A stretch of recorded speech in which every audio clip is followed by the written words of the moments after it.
여러분 안녕하세요. 이경지 교수입니다. 국민복음, 세상을 깨우는 말씀을 통해 영원한 하나님의 나라를 더욱 간절히 구하는 시간 되시길 바랍니다.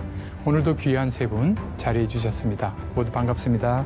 안녕하세요. 네, 안녕하세요. 네, 지난 시간에 에베소에서의 폭동이라는 제목으로 말씀을 살펴보았습니다. 굉장히 거칠게 복음에 도전함에도 불구하고 어이없이 하나님 간섭하시면 사가라는 것을 알 수 있었습니다. 오늘은 바울의 드로아 사역이라는 제목으로 말씀을 나누어 보겠습니다.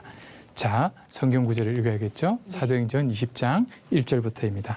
소요가 그침에 바울은 제자들을 불러 권한 후에 작별하고 떠나 마게도냐로 가니라. 바울은 소요가 그쳤으니까 여기 더 머물러야겠다라고 하지 않았어요. 네. 원래 바울은 떠날 계획이었어요. 그런데 소요가 일어났던 거예요. 원래의 계획대로 떠납니다. 제자들을 불러서 권면합니다. 어디를 향해서? 에베소 교회를 향해서. 네. 뒤에서 보겠지만 나중에 바울이 다시 에베소를 들리고 싶어도 못 들립니다. 아니, 에베소 교인들을 지금 마지막 볼지도 모른다는 생각이 있습니다. 이때 권면은 간절했겠죠. 네. 권면하고 작별하고 떠납니다. 드디어 마케도니아 지역으로 갑니다. 그 지방으로 다녀가며 여러 말로 제자들에게 권하고 헬라에 이르러 거기 석 달 동안 있다가 배 타고 수리아로 가고자 할 그때에 유대인들이 자기를 해하려고 공모함으로 마게도냐를 거쳐 돌아가기로 작정하니 아시아까지 함께 가는 자는 베레아 사람 브로의 아들 소바더와 데살로니가 사람 아리스다고와 세군도와 더베 사람 가이오와 및 디모데와 아시아 사람 두기고와 드로비모라. 그들은 먼저 가서 드로아에서 우리를 기다리더라. 아멘. 우리는 무교절 후에 빌립보에서 배로 떠나 닷새 만에 드로아에 있는 그들에게 가서 이레를 머무니라. 아멘. 네. 바울은 에베소에서 2년간 사역을 했고요. 풍성한 열매를 맺었어요. 열매를 맺었을 뿐 아니라 에베소 교회 제자들과 너무 깊은 사랑의 관계에서 아마 헤어지기는 정말 어려웠을 겁니다. 관계가 결정하는 것이 아니라 하나님의 명령이 결정하는 거기 때문에 우리는 아쉽지만 떠나야 됩니다. 그리고 떠났기 때문에 여러 지역, 마게도니아 지역을 다니면서 제자들에게 말씀으로 권면할 수 있었고 드디어 헬라, 그리스에 도착합니다. 거기에 석 달간 머뭅니다. 여기는 헬라라고 되어 있지만 다른 로마서나 이런 것을 보면 이게 일루리곤이라고 하는 지역이라는 것을 알 수가 있습니다. 그리고 또 여기서는 구체적으로 말 안 했지만 뭘 하고 있죠? 수금하고 있다고 말씀드렸죠. 네. 헌금을 지금 열심히 모으고 있습니다. 이게 바로 각 지역에 세워진 교회들이 예수 그리스도를 머리로 하는 하나의 보편교회를 이룬다는 구체적인 표시가 바로 다른 교회, 다른 약한 성도들 위해서 헌금하는 겁니다. 이걸 연보라고 그러죠. 연보. 네. 헌금하는 겁니다. 이 헌금의 가장 구체적인 의미 중에 하나가 구제입니다. 누구를 구제해요? 성도들을 구제하는 겁니다. 네. 가난한 사람들, 성도 중에 성도들을 한다. 그래서 말씀해 보면 너희들이 착한 일을, 선한 일을 하되 특히 믿음의 형제들에게 할지니라 이렇게 말했어요. 그래서 그리스도인들이 선행을 베풀 때 구제를 할 때 1차적인 대상은 누구냐면 교회 안에 있는 사람입니다. 근데 많은 경우 교회 안에 있는 사람은 내버려 두고 네. 교회 밖에 있는 사람부터 신경 쓰는데 그렇죠. 교회 안부터 해야 됩니다. 선한 일은 성도들에게, 형제자매들에게. 그 바깥을 제외하는 게 아니에요. 근데 갑자기 지금 긴급한 사람이 내 옆에 생겼어요. 그러니까 크리스찬이 아니에요. 외면해요? 그거 아니에요. 내 가까이 있기 때문에. 그러나 보통 일상적으로 우리 가까이 있는 사람들이 성도들이라는 사실을 잊지 말아야 되고 바로 그것이 교회가 하나됨을 보여주는 중요한 일이라고 보았던 것입니다. 그리고 지난 시간에 이야기한 것처럼 예루살렘 교회 지었던 영적인 빚을 지금 육적으로 갚는 일입니다. 수금만 한 것이 아니라 말씀으로 권면했습니다. 그리고 석 달 동안 거기에 머무다 아마 일루리곤 같아요. 헬라에. 배를 타고 수리아. 그래서 성경의 용어와 우리 이제 실제 용어가 조금씩 달라가지고 자꾸 헷갈리는데 이게 시리아입니다. 시리아로 가고자 할 때 바울을 해하려고 공모를 했어요. 유대인들이 화가 난 거죠. 에베소에서 자기들도 같이 몰려가지고 당할 뻔했잖아요. 복음을 전한 것 때문에 이 아르테미스 여신으로 돈 벌고 있던 사람들이 화가 나서 네. 유대인이고 그리스도인이고 구별 안 하고 막 공격을 하려고 하니까 화가 났잖아요. 이 바울 저거 제거해야 된다라고 생각을 했어요. 그러니까 누군가 나를 해하려고 공모를 하고 여러 사람이 모여서 의논을 한다는 것은 내가 어떤 존재라는 뜻이에요? VIP라는 뜻이에요. 존재감이 있는. 존재감이 있는 네. 거죠. 그러니까 그들이 공격을 합니다. 그러나 주님께서 함께 하시면 안전할 겁니다. 그러나 주님께서 지키시면 나는 괜찮아라고 하지 않고 마게도냐를 거쳐서 돌아가기로 작정했어요. 그 소식을 들은 거예요. 공모하는 거. 여러 사람들이 있었는데 왜 돌아가기로 했느냐? 배를 타고 가는데 그 당시 유월절을 앞두고 이 지금 바울도 예루살렘으로 가려는 거거든요. 네. 그러면 다른 사람들도 유월절을 지키기 위해서 배를 타고 유대인들이 예루살렘을 가요. 네. 그럼 같은 배 타고 있으면 이 공모했던 사람들이 정말 좋은 곳이잖아요. 배는 도망갈 곳이 없잖아요. 네. 바울을 제거하기 딱 좋은 장소 배입니다. 그래서 마케도니아를 통해서 육로로 돌아가기로 결정을 했습니다. 그런데 이 아시아까지 이렇게 홀로 간 것이 아니라 함께 가는 사람들이 있었어요. 이 사람들이 이름이 나옵니다. 베레아 사람 브로의 아들 소바더, 데살로니가 사람 아리스타고, 세군도, 더베 사람 가이오, 디모데, 아시아 사람 두기고, 드로비모. 이름이 쫙 등장합니다. 한 사람 한 사람 살펴보는 게 의미가 있겠지만 특별히 두 사람에게 주목하고 싶은데요. 네. 데살로니가 출신의 아리스타고와 세군도입니다. 아리스타고라는 말은 뛰어났다 이런 뜻이에요. 여기서 그 귀족을 나타낸 단어입니다. 그래서 아리스토크라시 하면 네. 귀족 정치를 말해요. 아리스토, 뛰어난 자들이 다스리는 정치. 이게 아리스타고예요. 아주 부유한 통치자 계급 출신의 사람인 게 분명해요. 이름만 들어도. 아리스타고라는 이름은 이 사람이 항상 이름을 댈 때마다 나는 귀족 출신입니다. 그러니까 다 떠받드는 사람이죠. 근데 세군도가 문제예요. 세군도. 네. 세군도는 세쿤도라는 뜻인데 영어로 말하면 세컨드라는 뜻이에요. 이 사람은 노예였어요. 노예는 이름을 안 불러줬어요. 그리고 노예 중에 1등 노예가 있고 2등 노예가 있는데요. 1등 노예는 프리무스라고 해가지고 1등, 1번 이렇게 부르는 거고요. 얘는 2번이에요. 슬픈데요. 이름도 없고 그것도 노예 중에 1번도 아니고 2번이요. 2번이에요. 2번. 그런데 바로 같은 데살로니가 시의 출신인데 한 사람은 귀족 출신이고 한 사람은 노예 중에 노예 취급도 못 받는 저 바닥 인생인데 지금 아시아로 가고 있는 선교팀의 동역자로 있어요. 이건 그 시대는 너무나 혁명적인 일입니다. 주님을 섬기는 일은 빈부귀천이 없다 하는 것을 알 수 있습니다. 서로 동역자로 대우하고 있는 거죠. 교회 안에 들어오면 다 계급장 떼고 들어오는 겁니다. 네. 사회의 계급장 다 떼고 들어옵니다. 불리는 이름은 여전히 아리스타고와 세군도였지만 네. 그를 아리스타고로 항상 높이는 것도 아니고 그를 세컨드라고 해가지고 천시하는 것도 아니라는 사실을 알 수가 있습니다. 이것이 바로 교회다. 서로 형제, 자매가 된 거죠. 와, 근데 솔직히 엄청나게 견고한 진일 텐데 네. 믿음의 힘이라는 게 네. 엄청나네요. 견고한 진을 파하는 능력이 예수 그리스도의 복음에 있는 것이죠. 복음의 능력은 그래서 안 믿는 사람들도 이건 좀 알아줬으면 좋겠어요. 복음이 들어와서 세상이 이렇게 평등해졌다는 거. 그들이 먼저 가서 드로아에서 우리를 기다리더라 이랬잖아요. 네. 우리라는 말을 쓰는 거는 네. 사도행전은 누가 썼을까요? 누가 기록했을까요? 사도행전은 누가가 기록했어요. 아니 그 누가 그거 말씀하시는 거예요? 그렇죠. 네네. 누가가 기록했어요. 그러니까 우리를이라고 하면 여기에 바울 팀에 지금 누가가 다시 합류했다는 사실을 알 수 있습니다. 그동안 다시 합류. 예, 누가가 떠나 있었죠. 떠나 네. 있다가 다시 에베소에서 다시 바울과 합류해서 다시 이 선교 여행을 시작하고 있음을 우리라는 표현을 통해서 우리는 알 수 있습니다. 말씀을 꼼꼼히 읽어야겠죠? 네네. 자, 그리고 무교절 후에 우리는 네.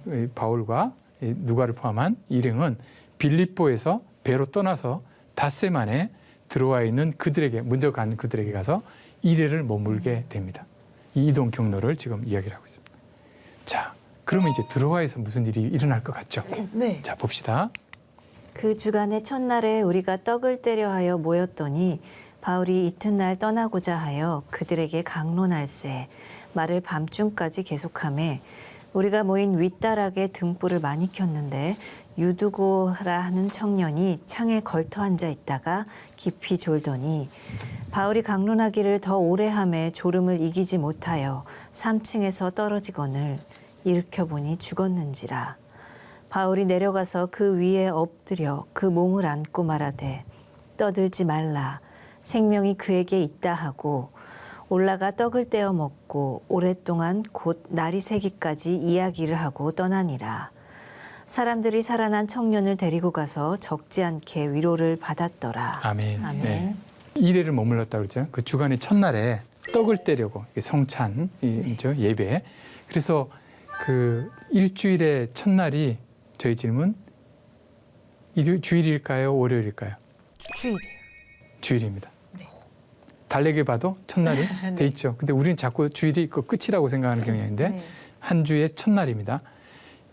그전엔 토요일에 안식이라고 지켰죠. 네. 그 주일의 첫날에 예배하러 모인 것이 구체적으로 명시된 구절이 여기 최초로 나옵니다. 이 주간의 첫날에 떡을 떼려고 지금 예배로 모인 거예요. 네. 그리고 바울이 그 다음 날 이제 떠나는 거예요. 이제 떠나는 거예요. 그런데 떠나기 전에 바울은 뭐 하냐면 우리 좀 얼굴이나 계속 보고 밥이나 더 먹읍시다 이러는 것이 아니라 네. 말씀을 하나라도 더 가르치려고. 네. 그렇죠? 네. 떠나가면 못 가르치니까 네. 강론을 시작했습니다. 이 당시에는 우리는 주일이 휴일이지만 네. 그 당시에는 노동하는 날이었습니다. 아. 평일이었어요. 그러니까 낮에 일 다 하고 저녁에 모인 거예요. 피로가 쌓일 대로 쌓이는. 집에 가서 좀 다리 뻗고 자고 싶은데 그 피곤한 곳으로 모여서 지금 바울의 설교를 듣고 있습니다. 아마 한 6시간 정도 설교한 것 같아요. 아이고. 한 6시간, 밤중까지 설교를. 왜 그럴까요? 떠나면 이 설교를 못 하니까, 말씀을 못 전하니까. 네. 다들 피곤한 상태에서 듣고 있었습니다. 우리가 모인 윗다락에 등불을 많이 켰어요. 당시 늦은 시간이죠. 덥죠. 불을 많이 켰으니까 그 당시 호롱불 같은 기름등 자리에서 냄새는 매캐하게 올라오죠. 이게 그 기름으로 타는 거 이렇게 하면 약간 중독되죠. 해롱해롱. 예, 해롱해롱 하죠. 혼미해지죠. 근데 유두구로 가는 청년이 있었는데 이 친구가 이제 하도 꽉 차 있으니까 창에 걸터 앉아 있어서 깊이 졸았어요.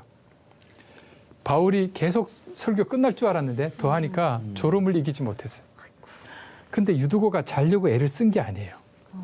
이 깊이 졸더니 이기지 못하니 이런 것들 보면요. 유두고는 막 눈을 힘을 주면서 말씀을 들으려고 몸부림을 쳤는데 결국 잠이 그를 삼켰어요. 잠이라는 단어가 오늘날로 말하면 최면에 해당되는 단어예요. 그게 거의 이제 마비 상태로 온 거죠. 3층에서 뚝 떨어졌어요. 이렇게 보니까 죽었어요. 너무 황당했어요. 이 부분 읽을 때요. 교회에서 목사님이 네. 6시간 이상 설교해가지고 누가 졸아서 저 준 2층에서 떨어져 죽었다. 그러면 성도들의 반응이 뭘까요? 은혜가 안 될 것 같아요. 은혜가 안 되죠. 목사님 왜 설교를 길게 해가지고 중간에 찬양이라도 좀 부르시지.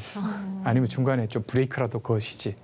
이렇게 비난이 쏟아질 거 아니에요? 네. 근데 지금 바울은 바로 내려가서 엎드려서 그 몸을 안고서 떠들지 마라 생명이 그에게 있다 이렇게 말해요.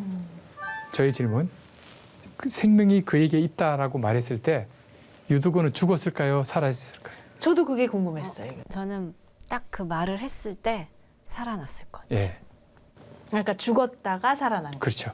아. 예수님께서도 나사로가 그죠 잠들었다고 그러셨잖아요. 네네. 그 말은 영영이 죽어서 못 돌아오는 게 아니다는 뜻이죠. 엎드려서 몸을 이렇게 아는 장면은 엘리사가 네. 그 과부의 아들이 죽었을 때 자기 몸을 그 위에 겹쳐서 했던 모습을 떠올립니다. 그런데 여기서 바울이 구체적으로 어떻게 이 유두고의 생명을 살렸는지 그 과정이 나오지 않습니다. 그냥 떠들지 마라. 그러니까 떠들지 말라는 말은 지금 난리가 난 거죠. 그렇죠. 6시간 설교 다 날아갔고요. 지금 웅성웅성 교회는 막 소란 쏟고 있는데 조용히 해라. 생명이 있다. 믿음의 선포. 그리고 그다음 이야기가 없잖아요. 살아났다는 이야기가 없잖아요. 네. 그러니까 그다음에 살아나고 뭐 어떻게 되고 뭐 뭘 먹이고 이런 이 이적에 대한 관심이 지금 무로 지금 복음을 전하는 설교의 초점이 흐려지는 걸 피하는 거예요. 근데 이 이야기 자체에서도 유두고 사건으로 길게 가서 이 말씀 전파의 초점이 흐려지는 것을 하나님께서 누가로 하여금 피하도록 하신 겁니다. 이 말씀 선포하고 살았겠죠. 그리고 12절에 보면 살아난 청년이라고 돼 있잖아요. 어떻게 살아났는지 이야기 없어요. 믿음의 선포로 충분해요. 믿음의 초점이 있어요. 그리고 다시 말씀으로 올라가요. 떡을 떼어 먹고 오랫동안 날이 새기까지 말씀 전하고 떠납니다. 철야였네요, 완전. 철야요. 이 정도면 그 살아났으니까 이제 헤어집시다 이렇게 해야 되지 않겠어요? 또 누가 또 늦은 시간 새벽까지 가다가 또 떨어질지. 그러나 저의 질문, 졸았을까요? 저는 아무도 안 졸았을 것 같아요. 이때. 이런 일이 있은 후에 잠이 안 올 것 같아요. 그렇죠. 네. 그러니까 유두고 덕분에 다 유두고만 졸았겠어요? 다 졸았죠. 네. 뻑뻑.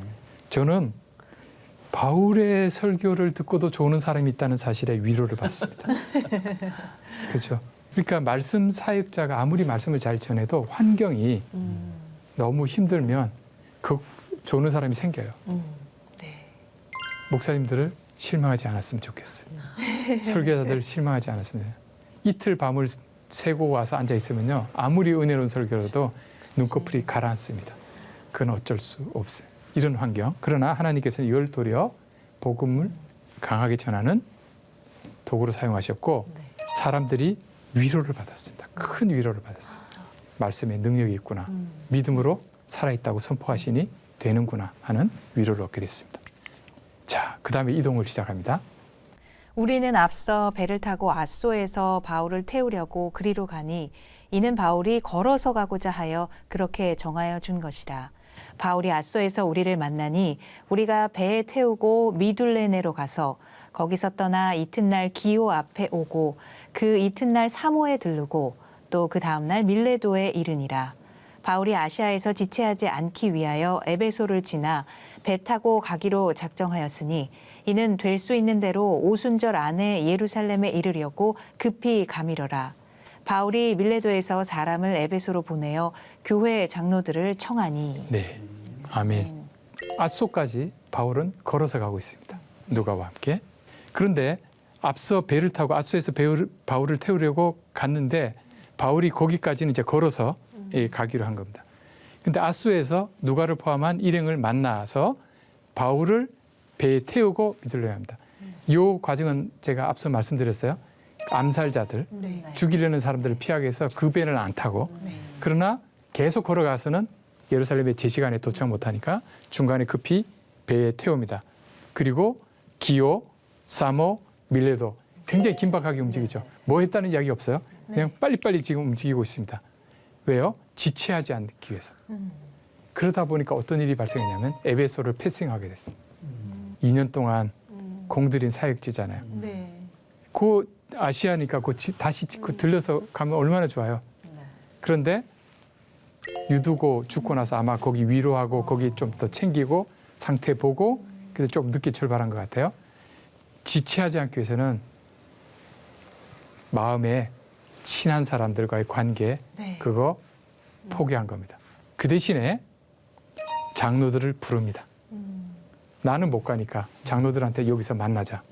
교인들 전체는 다 못 만나도 오순절 안에 예루살렘에 가려고 하는 이유는 나시린의 서약을 지키기 위해서 그걸 반드시 해야 되는.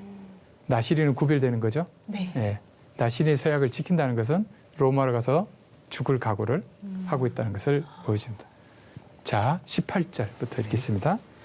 오매 그들에게 말하되 아시아에 들어온 첫날부터 지금까지 내가 항상 여러분 가운데서 어떻게 행하였는지를 여러분도 아는 바니 곧 모든 겸손과 눈물이며 유대인의 간계로 말미암아 당한 시험을 참고 주를 섬기는 것과 유익한 것은 무엇이든지 공중 앞에서나 각 집에서나 거리낌이 없이 여러분에게 전하여 가르치고 유대인과 헬라인들에게 하나님께 대한 회개와 우리 주 예수 그리스도에 대한 믿음을 증언한 것이라. 여기서 한 가지 중요한 것은 하나님께서 바울을 통해서 이렇게 고백하도록 하셨어요. 내가 그리스도를 본받은 것처럼 너희는 나를 본받으라. 어떤 구절에서는 내가 그리스도를 본받는 것처럼 너희도 그리스도를 본받아라. 어떤 구절에서는 내가 그리스도를 본받는 것처럼 너희는 나와 그리스도와 나를 본받아라. 이렇게 돼 있어요. 근데 중요할 구절 나를 본받으라고 그래요. 그리스도를 본받는 나를 본받으라는 뜻이에요. 이게 사역자의 중요한 사역 중에 하나입니다. 모범이 돼야 돼요. 그 말 하기 쉽지 않을 것 같은데요. 그게 우리의 목표가 돼야 됩니다. 하나님께서는 바울을 통해서 그 고백을 눈물로 섬겼던 에베소 교회 장로들 앞에서 하고 장로들도 예수 그리스도를 본받는 바울을 본받는 에베소 장로들이 되어서 그 장로들을 본받는 성도들이 되도록 하기를 바랍니다. 이게 복음을 전하는 방식입니다. 말로만 전하는 것이 아니라 삶 전체로 전하는 겁니다. 이게 보고 배우는 게 참 무서워요. 그렇죠. 보고 배우는 게. 뭐라고 했어요? 모든 겸손과 눈물이다. 에베소에서 사도 바울의 목회는요. 눈물과 겸손이었어요.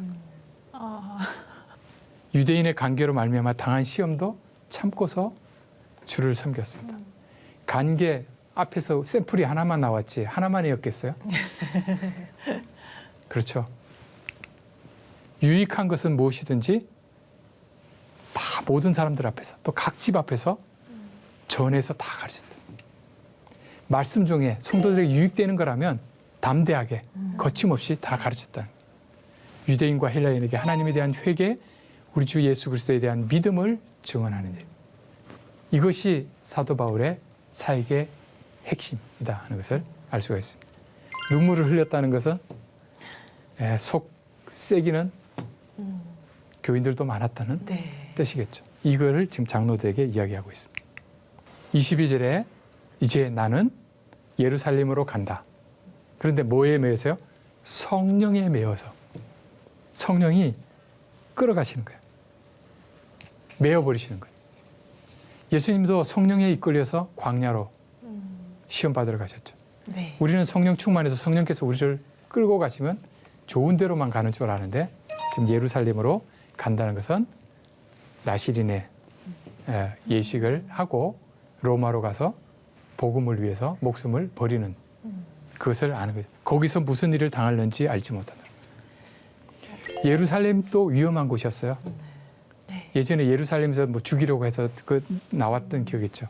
근데 이제 다시 간다는 것은 거기서 지금 여기 에베소에 있는 유대인들도 못 잡아서 지금 안달인데 죽이려고 배 위에서 죽이려고 공모까지 하는데 유대인들만 가득 모여 있는 예루살렘에서는 어떤 일이 벌어질지 모르는 상황. 그러나 주님께서 성령께서 끌고 가시면 나는 그곳으로 간다 하는 것을 알 수 있습니다. 오직 성령이 각 성에서 내게 증언하여 결박과 환난이 나를 기다린다 하시나 내가 달려갈 길과 주 예수께 받은 사명 곧 하나님의 은혜의 복음을 증언하는 일을 마치려 하면은 나의 생명조차 조금도 귀한 것으로 여기지 아니하노라. 아멘. 아멘. 무슨 일이 날지 모르는 이 불확실한 상황 속에서도 바울은 흔들리지 않았습니다.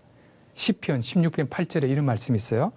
내가 여호와를 항상 내 앞에 모시며 그가 나의 오른쪽에 계심으로 내가 흔들리지 아니하리로다. 아멘.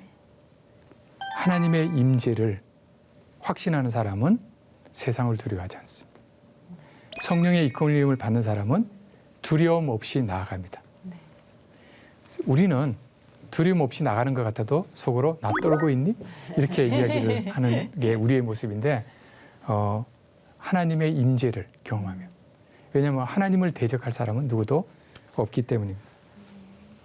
오직 성령께서 각성에서 내게 증언하여 결박과 환난이 나를 기다린다 하십니다. 미리 알고 있었네요. 네. 그러면. 성령께서 각 성마다 갈 때마다 너 고달플 거야? 환난이 있을 거야? 체포당할 거야? 다 알려주시는 거죠. 알고 있음에도 순종하는 마음으로. 그런데 순종하는 마음도 있고 성령께서 나를 강하게 끌고 가시는 거예요. 끌고 가신다. 내 힘으로는 안 돼요. 아무리 뛰어난 사도라도 내 힘으로는 안 돼요. 성령께서 끌고 가시기 때문에 가는 거예요. 내가 달려갈 길과 주 예수께 받은 사명, 곧 하나님의 은혜의 복음을 증언하는 일을 마치려면, 완성하려 하면 나의 생명조차 조금도 귀한 것으로 여기지 아니하노라. 마음이 뜨거워지네요. 막 들으니까. 지금 사도 바울은 내가 죽을 때까지, 죽을 걸 각오하면 뭘 못하겠어요? 그런 마음으로 이 사역을 감당하고 있음을 알 수 있습니다. 바울이 전하는 이 복음은 생명까지 버릴 정도로 귀한 복음이었습니다. 우리를 죄에서, 사망의 권세에서 건지시는 예수 그리스도의 생명의 복음만이 우리가 생명을 걸 수 있는 귀한 복음이다라는 것입니다. 그래서 복음은요, 복음을 받는 사람과 전하는 사람에게 일종의 희생을 요구합니다. 밭에 감추인 보화 비유처럼 내가 가지고 있는 것 전부를 팔아서 그 보화를 얻기 위해서 버려야 될 게 있어요. 그럼 손해나나요? 아니에요. 그리스도인들을 사려 깊은 이기주의자라고 그러는데요. 프루덴셜 에고이즘, 이기주의자라고 그래요. 계산을 해보는 거죠. 둘 다 가지면 좋겠지만 이것을 위해서 이것을 버려야 된다면 버리는 사람은 이게 정말 귀한 걸 아는 사람만 버리는 거지, 그렇지 않으면 이걸 못 버리는 사람은 이것의 귀함을 모른다, 이렇게 볼 수 있겠습니다. 다음 시간에는 에베소 장로들에 대한 권면이라는 주제로 말씀을 살펴보도록 하겠습니다. 세상에서 길을 잃지 않고 언제나 주님을 향해 올곧게 나아가는 인생을 사시길 바랍니다. 함께해 주신 여러분 고맙습니다. 감사합니다. 감사합니다.